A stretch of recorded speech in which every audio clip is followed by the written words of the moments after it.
Hey, what's up, everybody? Ray Avalos here with Vamos. We're happy to have Ryan Raff, who's one of the rising young stars in the sport, sponsored by Hoka.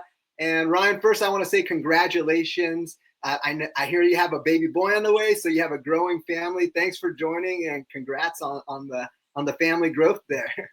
Thanks so much. Happy to be here. Yeah, man. So I kind of mentioned, we'll just jump right into it. I mentioned that you're, one of the younger stars in the sport. You come from a powerhouse program in Northern Arizona University. 2022, just not too long ago, you were on one of their national championship cross country teams. That's a storied program that I've been following for quite some time. What was it like being in that environment and being a key figure on that 2022 team? It was amazing. It's really just a dream come true, like to go to that program and to train with those teammates and have those coaches. Like, I wouldn't trade it for anything. And being in that special place of Flagstaff at elevation, like, it was really just some of the best years of my life, training with people every day that are going to make you better, training with coaches that believe in you, that are really smart, that care about you as a person, and training on trails that are really just world class. And to be able to be a part of that and compete at the highest level was really special for me, because you don't get that opportunity every day, like now that it's gone, like, I really miss it. And it just really speaks to how that program has come since Coach Smith has started working with it and what he's done with it. And the people that have been able to go through there have, really just had a big impact on me. That's amazing. Yeah, your trajectory has been pretty good. Obviously, you were very good in high school, enough to, get recruited and run for NAU, so which is amazing. Now, why I've been noticing that I would say the gap from an athletic standpoint, just the athletes that are out there, it's closing. There was always their select few, your Jim Walmsleys, Zach Millers and stuff out there. But now the gap is closing. There's so many quality athletes. And now you're seeing the 23-year-olds, 24-year-olds, 25-year-old, I believe you are, coming on the sport and just really kind of making waves. For you, one, why did you make that jump pretty early? And then second, just your peers in general, why do you think, some of these athletes are coming over right after college, having successful times there? Yeah, for sure. For me, it was really just, I wanted to do something that really excited me and, like, I had the most fun with, because I considered going to the roads, but I just kind of think of the roads as kind of boring. You kind of just run straight for a while. You have a couple turns, so I didn't really want to do the marathon. And being in Flagstaff during college, I really fell in love with the trails. Got to just go out and explore and be out in nature. And I just really grew to love that scene. And then when I tried running ultras, like did a 50K, like, I just loved the community and how everybody was just kind of more low key. Like, it wasn't all about times. It wasn't about really who beat who as much, it was kind of just like having a good time.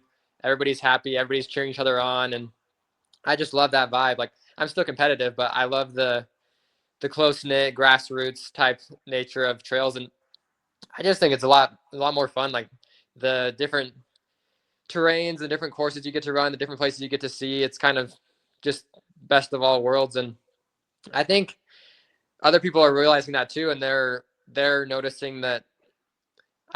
Trails have kind of gotten a bad rap, not like a bad rap, but maybe like people haven't taken them as seriously in the past. It's kind of been like, oh, if you're slow and washed up, you go to the trails. But now people are seeing that, like, no, like, some really fast guys are doing it, and like, it's really competitive. It's getting really exciting.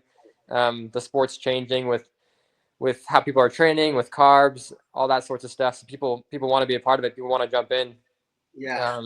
It's not just the sport you do when you're done with the roads and you're 50 years old or 40 years old and you can't hack it anymore. Like, people want to jump in and make a career out of it. So it's really exciting. Just happy to be a part of it. And it's super fun. Yeah, that's amazing. Yeah, and even the crossover sometimes, like, you see guys going on the roads and then they're crossing back over to the trails, which is cool to see as well. So a lot of cool stuff there. Your trajectory has been pretty good. So where where do you see that just moving forward? I mean, you've been kind of golden ticket chasing and had some quality, you know, we'll say, I believe it was Black Canyons, you ran there before, Yep. uh, Javelina, Canyons, Hmm. and respectable results. I mean, maybe not what you were desiring, but Yeah. coming on the scene in less than 2 years, you've kind of already gained a lot of experience. So, how are you Yeah. building on that type of stuff for 2025? Yeah, for sure. Definitely on the golden ticket hunt, and I'm gonna stay on the hunt until I get one. It's gonna come one of these times. Yeah. But yeah, I've had a lot of good learning experiences.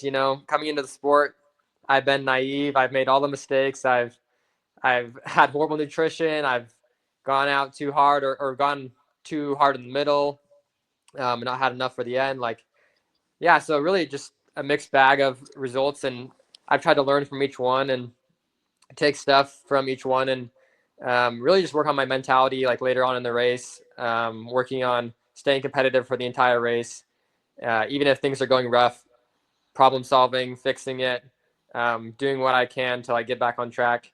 Uh, but yeah, the results haven't been exactly what I want, but I'm still learning, and I'm confident that one of these times I'm gonna I'm gonna get it. I'm gonna Yeah. Sure. um, execute on the day and pull everything together when it matters. But for now, I gotta just take what I can and just use it to learn and go on to the next one.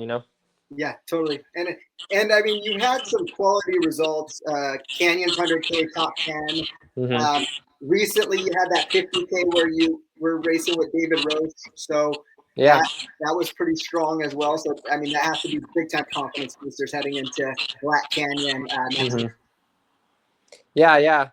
The 50K at Crown King, that was one of my best races. Like, um, and it's funny. Like David's actually my coach now, so Oh, cool. he loves to pull that race out and hype it up and talk about how I'm the best next thing because of that race. But it's definitely a different ball game when you go up in distance, like 50-mile, 100K and beyond. Like it's a lot more time to be out there running, and a lot more can go wrong. Yeah, Yeah, a lot of things to work on. So I definitely have that confidence. Yeah, from that race and from other results in the past, but I want to put it together on the big stage. Like I want to be at my best against the best, and that's the goal. That's the plan.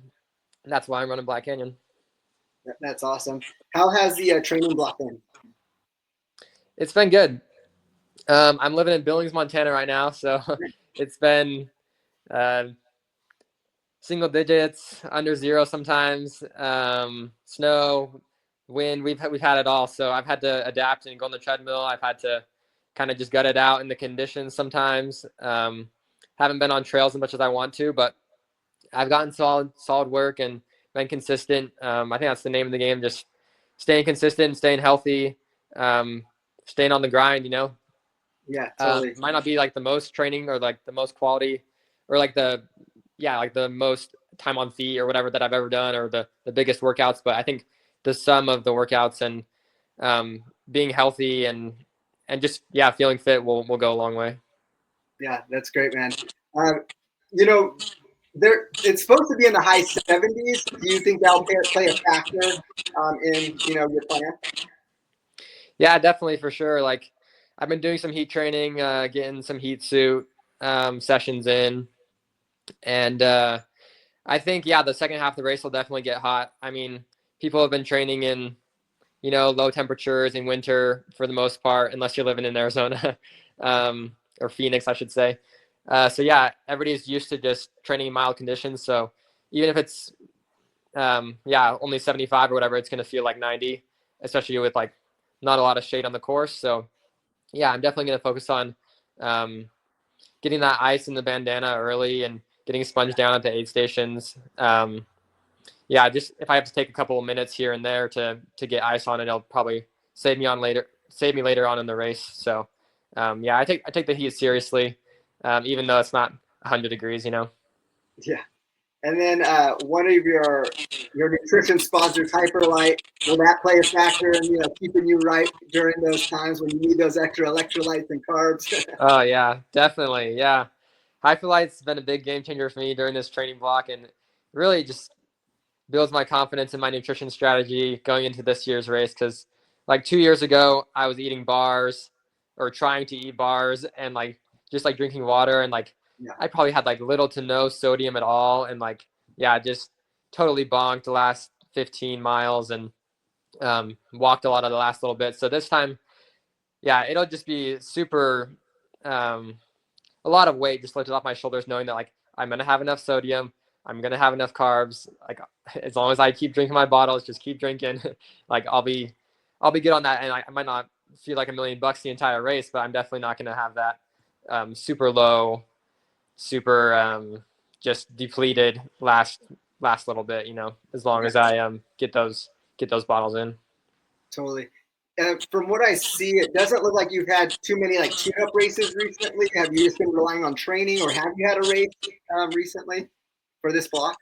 Yeah, no, this block's just been training. I've done, I think, 150K in training, but yeah, it's just been staying on that solo grind. Solid. The racing scene in Montana in the winter, as you can imagine, isn't like super super big. Like we don't have a bandera here, so Yeah, yeah. it's yeah, just been staying fit, staying healthy. Yeah.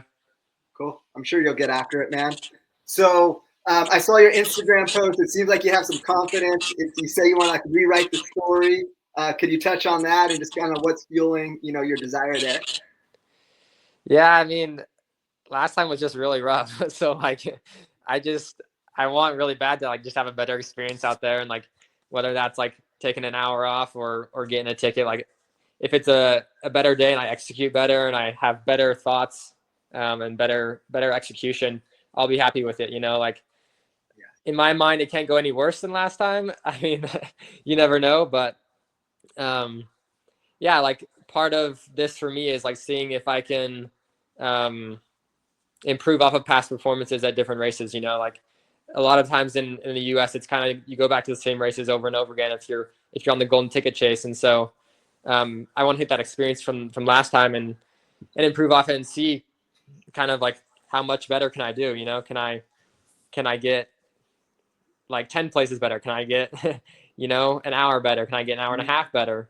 And it's kind of a fun game to just be on the course and be like, wow, like this time last 2 years ago, I was like completely dying, and like now I feel pretty good, So I'm excited to do that, and yeah, looking forward to just having a better day out there, whether it's better time or just better mentality. Like I think it'll go well. Cool. Yeah, that experience has to help a ton. So, especially just along the journey and knowing that you get to certain checkpoints just mentally, I'm sure that's going to be a big boost for you. Do you have a strategy just kind of going out? I know it's going to go out fast. Mm-hmm. The top three will definitely go under 8 hours. So you're going to Yeah. have to probably be on the gas pretty early. Yeah. Any thoughts there on that strategy? Yeah, I think early on I'll just try to relax. Like, even though we will be going out fast and I'll be trying to run with the top group, I'm probably just going to try to mentally and physically like stay as relaxed as possible, because the race can't really be won between the start and Bumblebee. But I think some people have been able to lose their race between the start and Bumblebee, because it's super fast. It's just so easy to just get carried away. So if I have to let one or two people go, I will, because I don't want to.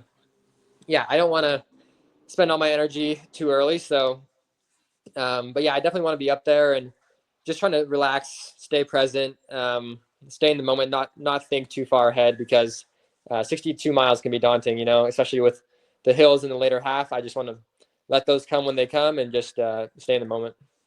Cool. So, I mean, obviously, path A would be golden ticket, Western States. What does your season look like? I mean, I know that those may be the two big goals, but is there anything in between there that you're looking forward to for the 2025 season, other than focusing on Black Canyon right now? Yeah, definitely the goal is Western States. But yeah, I'll probably have a race regardless in April. If I do make it to States, I'll probably do like a tune-up like Lake Sonoma. Cool. But if not, I think I'll probably go with the canyons. Try to take another shot at it. And after that, I'm not really sure. We got the baby coming in June, so that's Yeah. that's definitely put some things up in the air. And then Really. late season, I'm definitely wanting to go to JFK. So that's kind Cool. of the really really loose race schedule. No, that's cool. Those are some key races to go to, and I'll be at Canyons running the 100K. Sweet. So that'll be fun. It's always actually I didn't know your wife and your daughter, but I was at Driver's Flat. They were literally standing right next to me. So once I saw their picture on your Instagram, I was like, oh, I'm standing next. No way. Crazy. That's Yeah, they're awesome. troopers, man. They were out there supporting, so that's cool. Yeah, they're the best. Yeah, they keep me going. Yeah, that's great. So when things get tough, we're talking, mile 50, even, mile 40. Is there any mantras or sayings that just you tell yourself to keep yourself going as when things get hard, especially say in a Black Canyon moment? Yeah. Yeah, I've been definitely thinking about that a lot and like trying to use some of those in training. Things like just stay relaxed. Like one of the things I try to work on is like just like stay where you are. Like you don't have to do anything different. Like sometimes I think like, oh, like I have to like do this huge monumentous effort, but sometimes it's just staying put, staying present, like whoever's in front of you, just like locking onto their back. Like something Coach Smith taught us at NAU is just like, just stare at the back of them and just like, don't let them get an inch, just, and that really keeps you in the moment. Yeah, things like that, things like, I'm enough, because sometimes you get in it and it's like, you just, you're just beating yourself up and you're just telling yourself all these negative thoughts. So like just saying that like you're enough or you're strong, things like that.